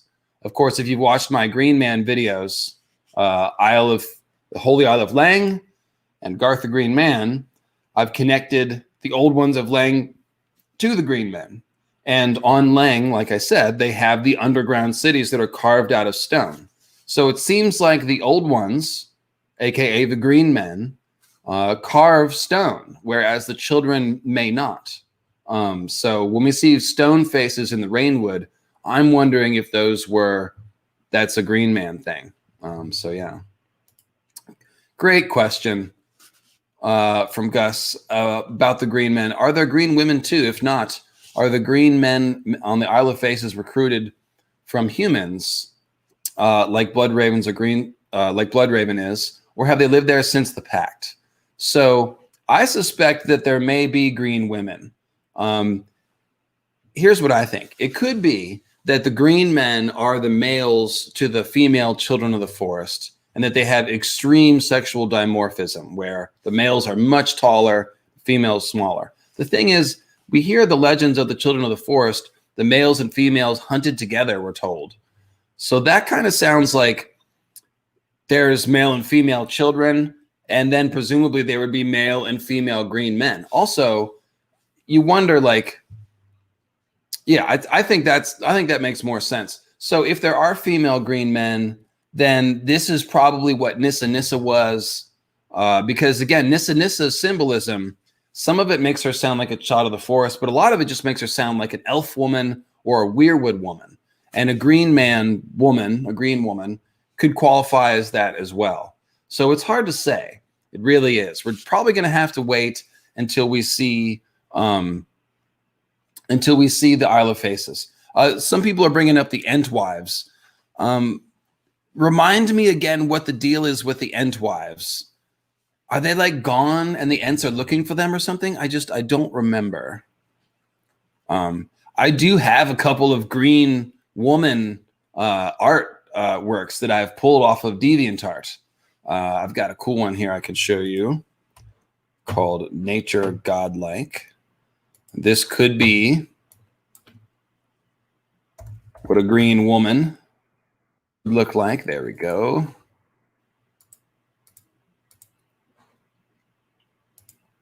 And this is by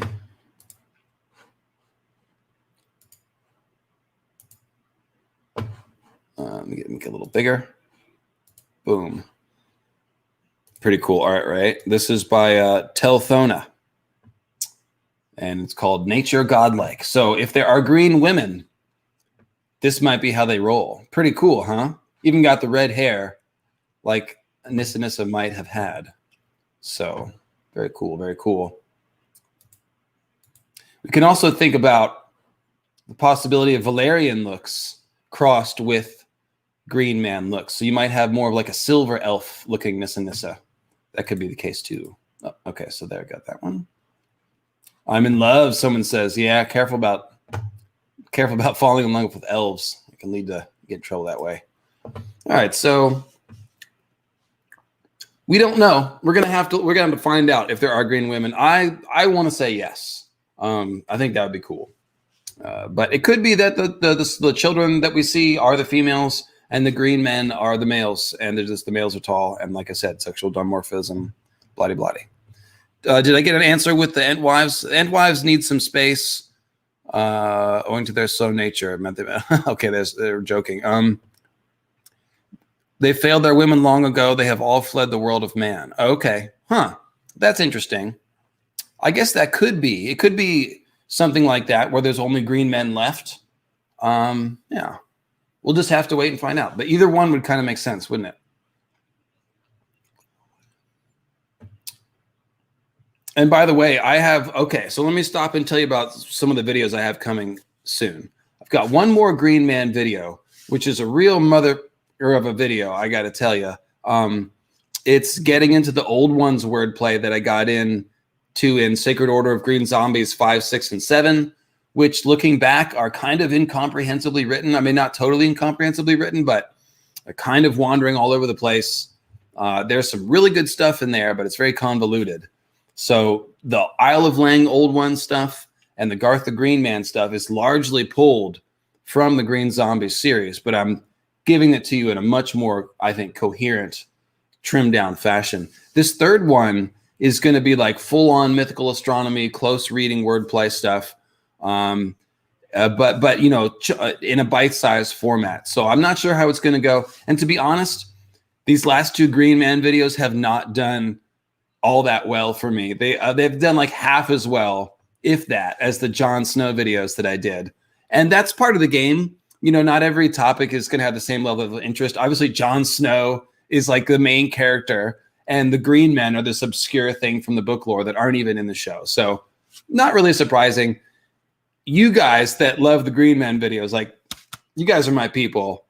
You know, we're on the same page here. But point is, I can't keep making Green Man videos as much as I want to, or the YouTube graphs will start going like this, and they'll send me the YouTube whips you mercilessly. They're like, your channel is getting 28% less views. You're putting out not enough videos. Anyway, so I'm going to mix it up. I do have a third Green Man video. I'm going to put it off just a little bit. And I'm going to do one that I've been meaning to do forever, which is about the others and the Weirwoods. I've talked about the Weirwood other connection forever.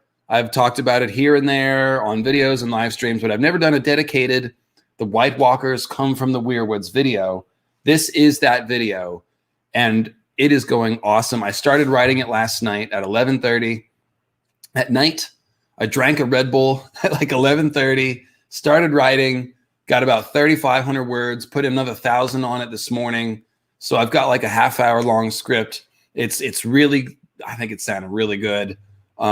The thing about the others Weirwood stuff is that there's clues everywhere, like House Fell, the Wayward Bride chapter, the prologue of A Game of Thrones, you know, descriptions of the others compared to Weirwood trees, the Vaemir Sixskins prologue. And so the question is always, where do you start and how do you organize it? But I think I got a good flow going on. So the next video that you guys see from me will be called Weirwalkers, plural. And I will show you the cover right now, just to get you pumped. We like to build the hype. Open says, oh, that was the PS. Shit. I don't want to open the Photoshop file. What are you doing to me?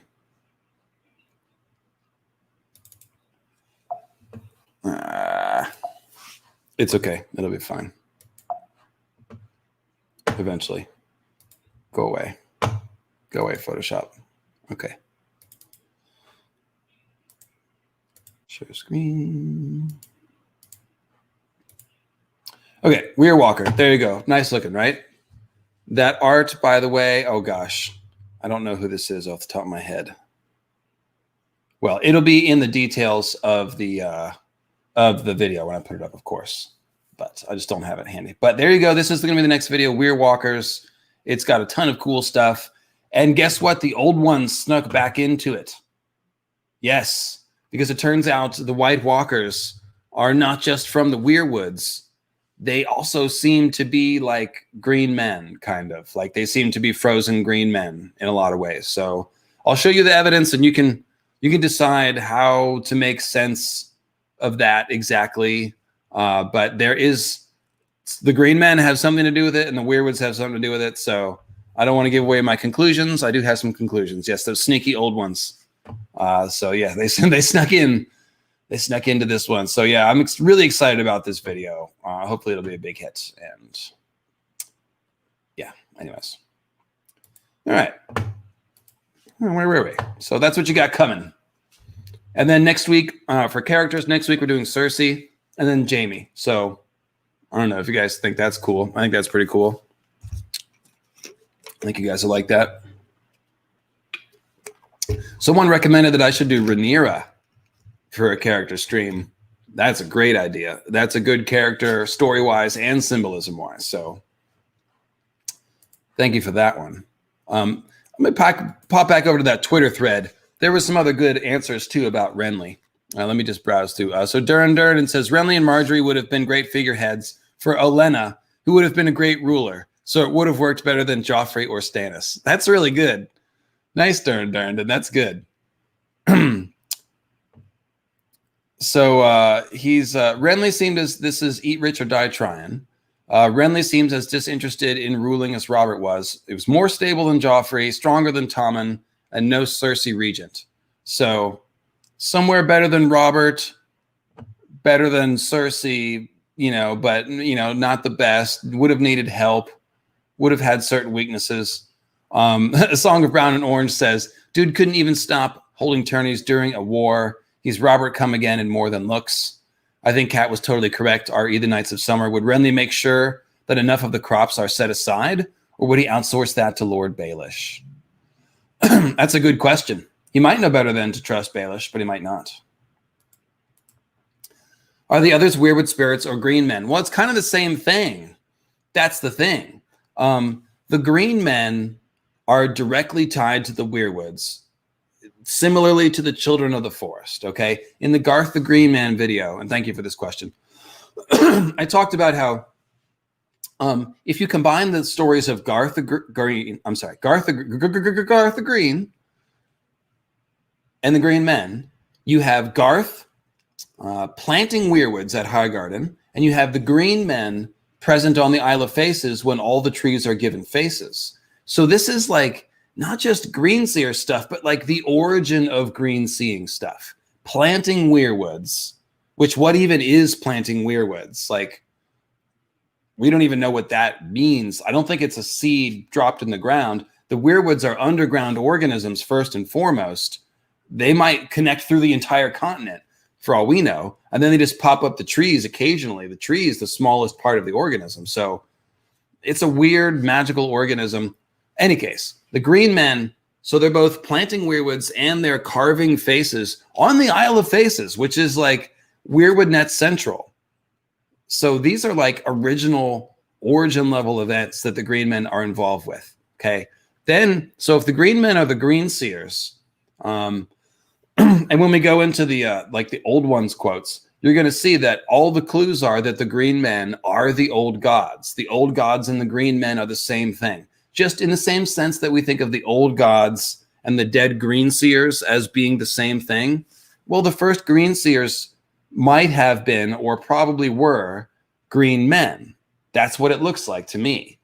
And so when I say that the others are tree spirits or the others are drawn from the Weirwood, there's some sort of the tree spirit that's drawn out of the Weirwood and turned into an other. Think about it like this. A green man dies his spirit goes into the weirwood. Then at some point, the abomination magic is performed, and those spirits that are supposed to be residing inside the tree are then pulled out of the tree and put into an icy magical body. Now, I think you need that human blood sacrifice of the babies that the others take to create the icy body, right? Because you need, the ice body is physical. The tree spirit, the old one spirit in the tree, is just a spirit. So this is the other making ceremony, essentially, in my opinion. You need the baby for the life force. This baby gets sacrificed. The spirit is drawn out of the tree. An ice body is created. It's human-like because it's drawn from the baby. And then the tree spirit, the old one spirit, inhabits the ice body. So this fits with everything we've been talking about. I've been saying the others are evicted from the trees. They're mad. They're pissed off because they've lost their home. This is how that makes sense. These are dead greenseer old ones that have been booted from their weirwood net afterlife and been forced into these bodies of the others. So there you go. That's how they're both. Let's see here.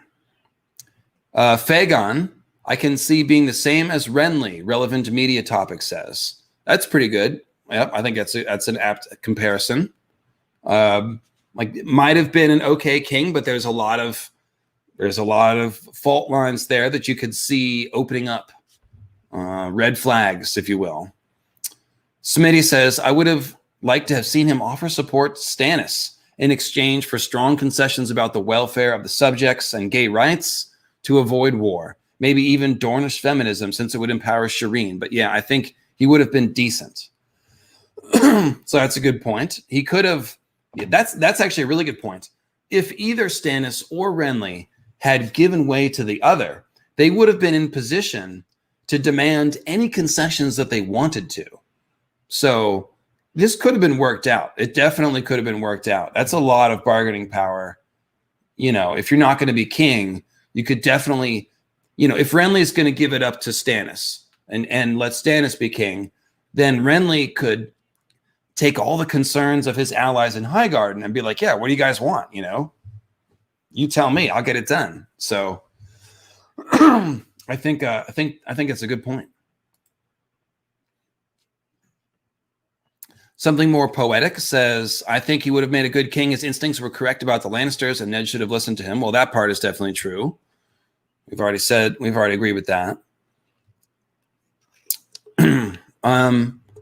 And then, of course, there's the whole question of how much does succession really matter? Renly makes that point that Robert claimed the throne by might, really. And by having, not really by might, but by having political support. This is kind of feudal contract stuff, right? Aerys was a bad king, didn't take care of the people. Maud Mary, I see your super chat. I'll get that in a second.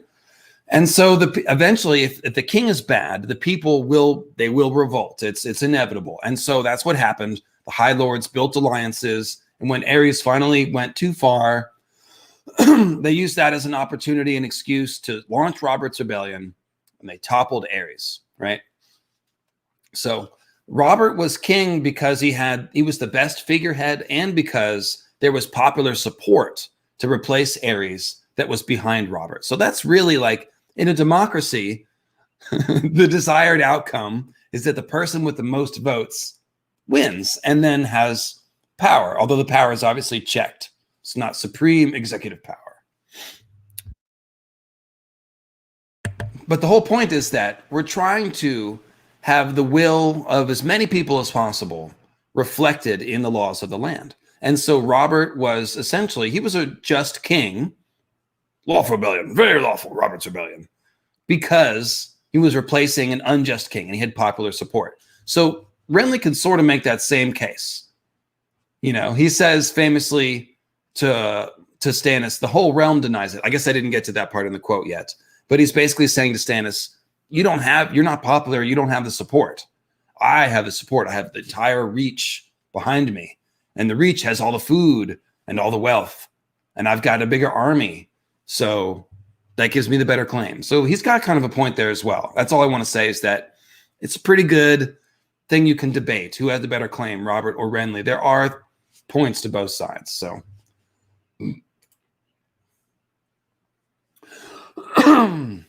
yeah, Westeros is stuck. I think that's probably because of the long seasons. The long seasons prevent people from, having a stable economy. But I also think it's just because George wanted to write a fantasy world that was medieval and then backfilled from there. And so it's how it ended up. So Bodmary says, dead green seer old ones, but on the opposite side, you have the creation of dragons, the strange chimeras.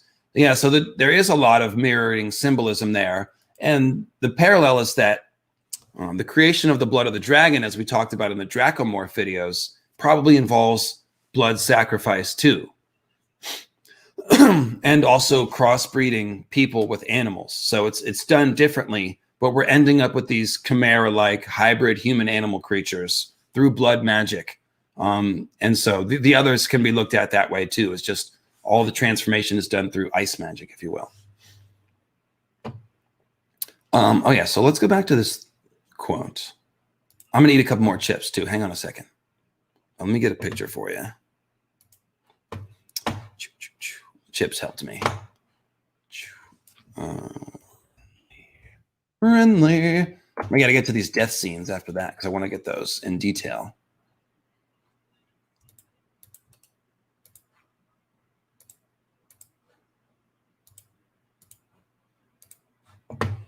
This one is the Lauren K. Cannon one. 1 second.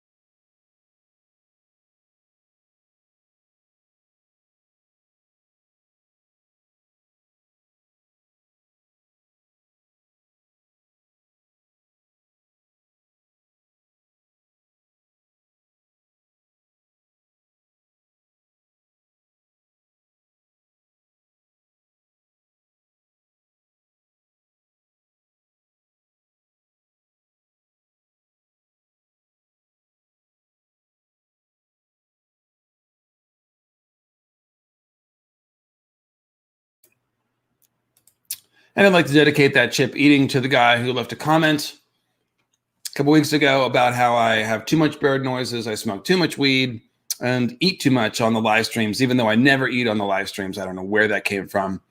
Truth be told, the guy had a thin blue line icon, so probably he heard me say something political, and that was the reason why he was swearing at me so much. But in any case, that chip eating was for you, buddy, if you're still hate watching my channel. So let's see. How come I don't go longer than 2 hours? Because I just can't get wear out after a minute. Sometimes I do, though. Yes, thank you for all your support for weed smoking and bird noises. I appreciate that. You guys are always quick to chime in with that. So here's the meeting between Renly and Stannis. We really do want to read this. So, Lady Stark, Stannis Baratheon said with a chill courtesy as he reined up. He inclined his head, balder than she remembered. Lord Stannis, she returned. Beneath a tight-trimmed beard, his heavy jaw clenched hard, yet he did not hector her about titles. For that she was duly grateful. I had not thought to find you at Storm's End. I had not thought to be here. His deep-set eyes regarded her uncomfortably. This was not a man made for easy courtesies. I am sorry for your lord's death, he said, though Eddard Stark was no friend to me. The ultimate backhanded Stannis compliment. He was never your enemy, my lord. When the Lords Tyrell and Redwine held you prisoned in that castle, starving, it was Eddard Stark who broke the siege. At my brother's command, not for love of me, Stannis answered. Lord Eddard did his duty, I will not deny it. Did I ever do less? I should have been Robert's hand. That was your brother's will. Ned never wanted it. That was your brother's will. Ned never wanted it. Yet he took it, that which should have been mine. Still, I give you my word. You shall have justice for his murder. How they love to promise me heads, these men who would be king. Your brother promised me the same, but if truth be told, I would sooner have my daughters back and leave justice to the gods. Cersei still holds my Sansa, and of Arya there has been no word since the day of Robert's death. If your children are found when I take the city, they shall be sent to you. Alive or dead, his tone implied. And when shall that be, Lord Stannis? King's Landing was close to Dragonstone, but I find you here instead. You are frank, Lady Stark. Very well. I'll answer you frankly. To take the city, I need the power of these Southron lords that I see across the field. My brother has them. I must needs take them from him. Men give their allegiance where they will, my lord. These lords swore fealty to Robert and House Baratheon. If you and your brother were to put aside your quarrel, I have no quarrel with Renly, should he prove dutiful. I am his elder and his king. I want only what is mine by rights. Mine by rights. Renly owes me loyalty and obedience. I mean to have it. From him and from these other lords. Stannis studied her face. And what cause brings you to this field, my lady? Has House Stark cast its lot with my brother? Is that the way of it? This one will never bend, she thought. Yes, she might try nonetheless. Too much was at stake. My son reigns as king in the north by the will of our lords and people. He bends the knee to no man, but holds out the hand of friendship to all. Kings have no friends, said Stannis bluntly, only subjects and enemies. And brothers, a cheerful voice called out from behind her. It's Renly. Man.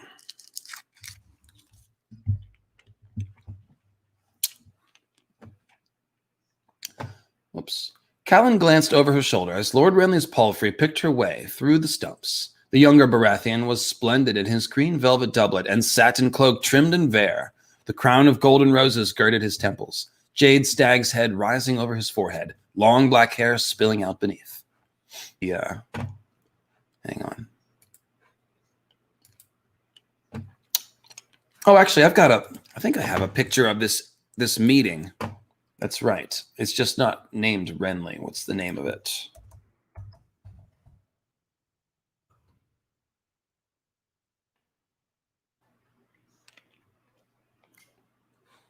Yeah, it's from Stefan Kopinski. There we go. It's literally this moment, so should use the art. There we are. Stefan Kopinski.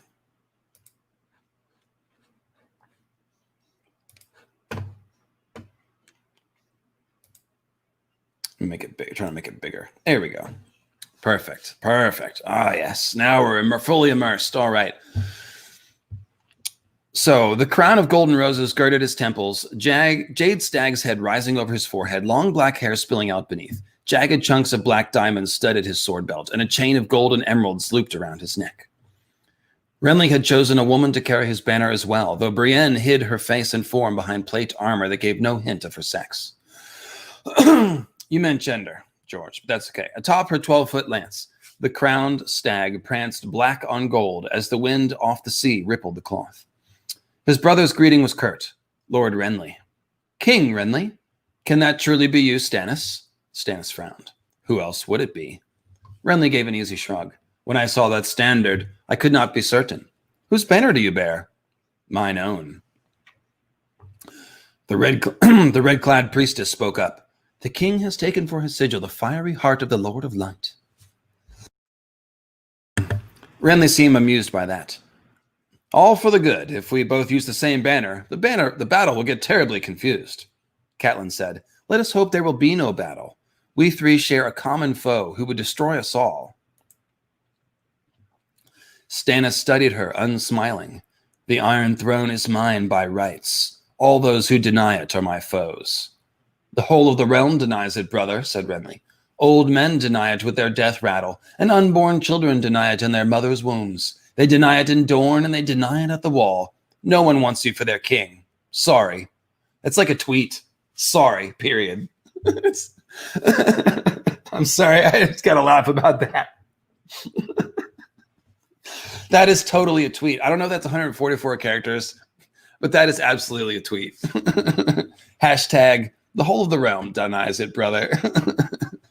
Hashtag peaches. Hashtag Renly. Stannis clenched his jaw, his face taut. I swore I would never treat with you while you wore your traitor's crown. Would that I had kept that vow. This is folly, Catelyn said sharply.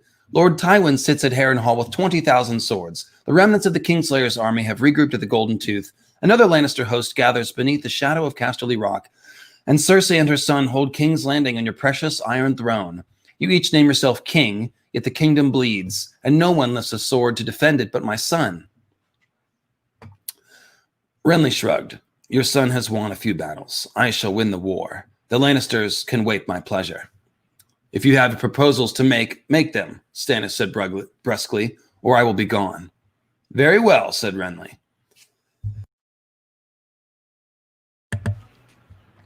I propose that you dismount, bend your knee, and swear me your allegiance. Stannis choked back rage. That you shall never have. You served Robert, why not me? Robert was my elder brother. You are the younger. Younger, bolder, and far more comely. And a thief and a usurper besides. Renly shrugged. The Targaryens called Robert usurper. You seem to be able to bear the shame. So shall I. Let me just say that I see these super chats here. Thank you, Matt. And is there one other one? Oh, that's Morley's. Okay, I got that one. I'll come back to the question though, 1 second. Let's see here. This will not do. Listen to yourselves. If you were sons of mine, I would bang your heads together and lock you in a bedchamber until you remembered that you were brothers. Stannis frowned at her. You presume too much, Lady Stark. I am rightful king, and your son no less a traitor than my brother here. His day will come as well. The naked threat fanned her fury. You are very free to name others traitor and usurper, my lord, yet how are you any different? You say you alone are the rightful king, yet it seems to me that Robert had 2 sons. By all the laws of the Seven Kingdoms, Prince Joffrey is the rightful heir, and Tommen after him, and we are all traitors, however good our reasons. Renly laughed. You must forgive Lady Catelyn, Stannis. She's come all the way down from Riverrun, a long way horse. I fear she never saw your little letter. Joffrey is not my brother's seed, Stannis said bluntly, nor is Tommen. They are bastards. The girl as well. All 3 of them, abominations, born of incest. Abomination. Hashtag abomination. Thank you for the super chat, Zach. I will get that in a second.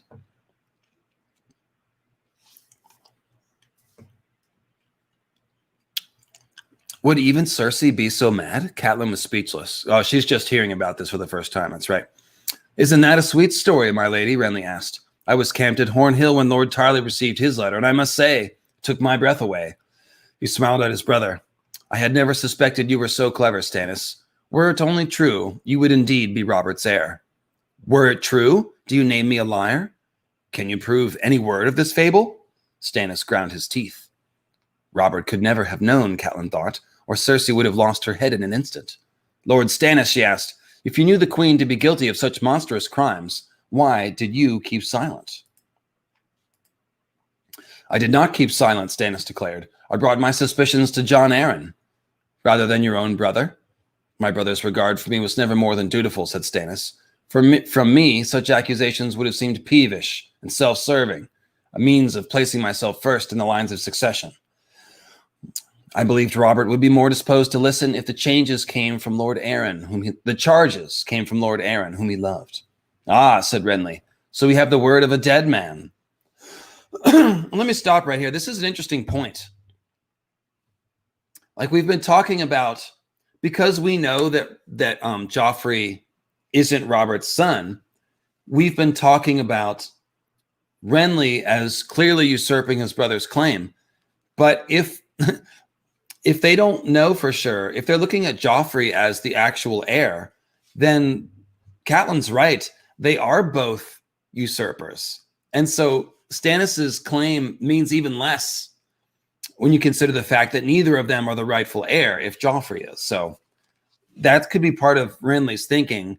It makes it a little bit less fucked up for him to be, jumping in front of his brother because he has the better alliance or whatever. Yeah.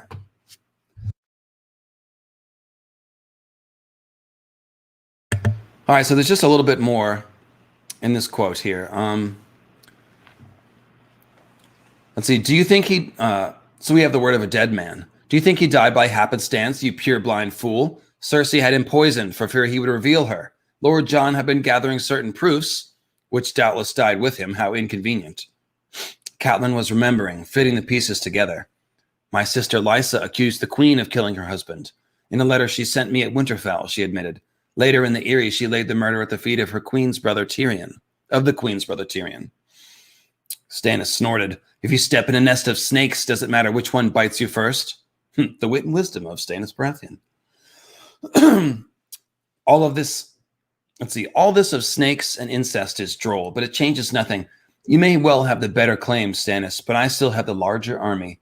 Renly's hand slid inside his cloak. Stannis saw and reached at once for the hilt of his sword, but before he could draw his steel, his brother produced a peach.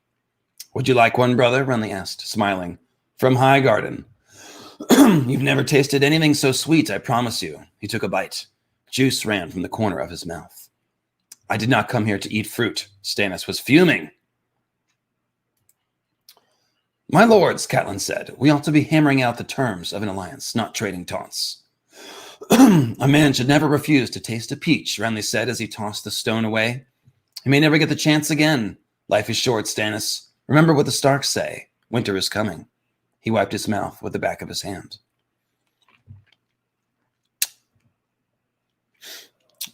I'm trying so hard not to make any dirty jokes. I'm trying so hard.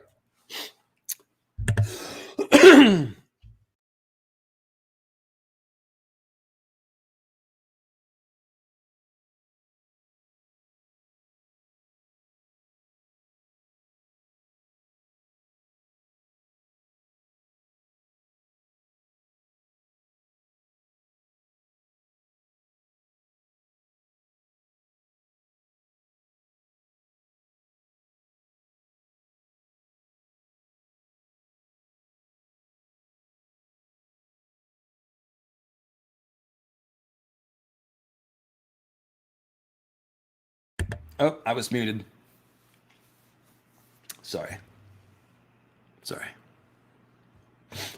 All right. Well, you heard my jokes, right? I hope you heard my jokes. If you didn't, they were inappropriate, so it's fine. So he says, I did not come here to be threatened. When I make threats, you'll know. He says, truth be told, I've never liked you, Stannis, but you are my own blood, and I have no wish to slay you. So if it's Storm's End you want, take it, as a brother's gift. As Robert once gave it to me, I give it to you. It is not yours to give. It is mine by rights. And I was just saying, Stannis, no fun at parties. Man. Anyways, Renly turns in the saddle. What am I to do with this brother of mine, Brienne? He refuses my peach. He refuses my castle. He even shunned my wedding. We both know your wedding was a mummer's farce. A year ago, you were scheming to make the girl one of Robert's whores. A year ago, I was scheming to make the girl Robert's queen, Renly said. But what does it matter? The boar got Robert, and I got Marjorie. You'll be pleased to know she came to me a maid. In your bed, she's like to die that way. That's low, Stannis. That's low. Oh, I expect I'll get a son on her within a year. Pray, how many sons do you have, Stannis? Oh, yes, none. Renly smiled innocently. As to your daughter, well, I understand. If my wife looked like yours, I'd send my fool to service her as well. Enough, Stannis roared. I will not be mocked to my face. Do you hear me? I will not. He yanked his long sword from its scabbard. The steel gleamed strangely bright in the wan sunlight, now red, now yellow, now blazing white. The air around it seemed to shimmer as if from heat. Catelyn's horse whinnied and backed up a step, but Brienne moved between the brothers, her own blade in her hand. Put up your steel, she shouted at Stannis. Let's see. Cersei Lannister is laughing herself breathless, Catelyn thought wearily. Stannis pointed his shining sword at his brother. I am not without mercy, thundered he who was notoriously without mercy. Nor do I wish to sully Lightbringer with a brother's blood. For the sake of the mother who bore us both, I will give you this night to rethink your folly, Renly. Strike your banners and come to me before dawn, and I will grant you Storm's End on your old seat on the council, and even name you my heir until a son is born to me. Otherwise, I shall destroy you. Renly laughed. Stannis, that's a very pretty sword, I'll grant you, but I think the glow of it has ruined your eyes. Look across the fields, brother. Can you see all those banners? Do you think a few bolts of cloth will make you king? Tyrell swords will make me king. Rowan and Tarly and Karen will make me king with axe and mace and warhammer. Tarth arrows and Penrose lances. Fossaway, Kai, Mullendor, Estamont, blah, blah, blah, blah, blah, blah. Beesbury, Shermer, Dunn, Footley, Florent. All the chivalry of the South rides with me, and that is the least part of my power. My foot is coming behind 100,000 swords and spears and pikes, and you will destroy me with what, pray? That paltry... Excuse me, hang on.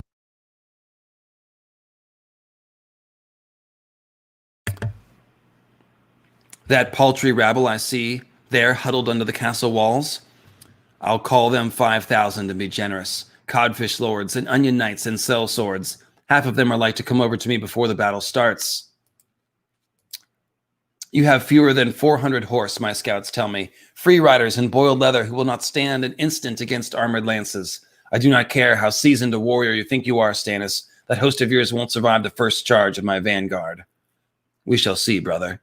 Some of the light seemed to go out of the world when Stannis slid his sword back into its scabbard. Come the dawn, we shall see. I hope your new god's a merciful one, brother. Stannis snorted and galloped away, disdainful. The Red Priestess lingered a moment behind. Look to your own sins, Lord Renly, she said as she wheeled her horse around. All right. Well, folks, we are over 2 hours into the stream. Here I am. I'm back. And I'm getting tired. My voice is tiring. It's been 2 hours. I'm mostly better from last week. I'm still a little bit not up to full strength. So here's the thing. I wanted to talk about Renly's death and Robert's death.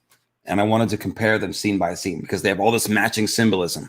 That's going to take like 20 minutes at least.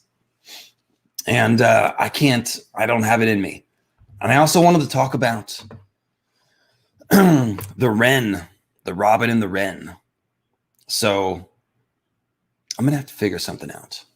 Let me think about this. I'm going to need a little follow-up live stream of some kind. How should I do this? Maybe during the week, I could do a little, because it kind of complements the other videos that I'm doing as well. And it's mostly symbolism. So,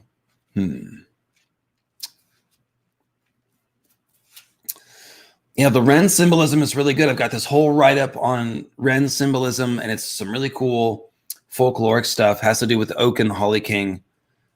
Yeah, I think maybe a Wednesday night stream would be a good idea. Or maybe tomorrow, something. I'll figure it out. I'll announce it, guys. I'll do a Robert and Renly kind of death live stream. I'll come up with some sort of catchy title. We'll do like a short one. But yeah, my voice is about done, so gonna go ahead and call it a wrap, folks. Let me check my email one more time, see if I got any.